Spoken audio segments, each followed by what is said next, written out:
আলাইকুম, আশা করি সবাই ভালো আছেন। এই যে দেখতেছেন, এই ধাড়ি ছাগলটা বিক্রি হবে খামার থেকে। এই যে এটা বিক্রি হবে, যদি কারোর প্রয়োজন হয় নিতে পারেন আকিকা মান্তির জন্য। এই যে এই ধাড়িটা বিক্রি হবে, যদি আপনাদের কারো নিতে ইচ্ছা হয় নেবেন। এই যে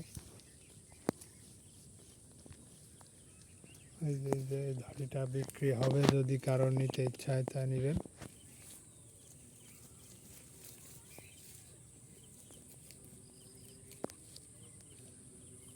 যাদের আকিকা মান্তির জন্য তারা নেবেন।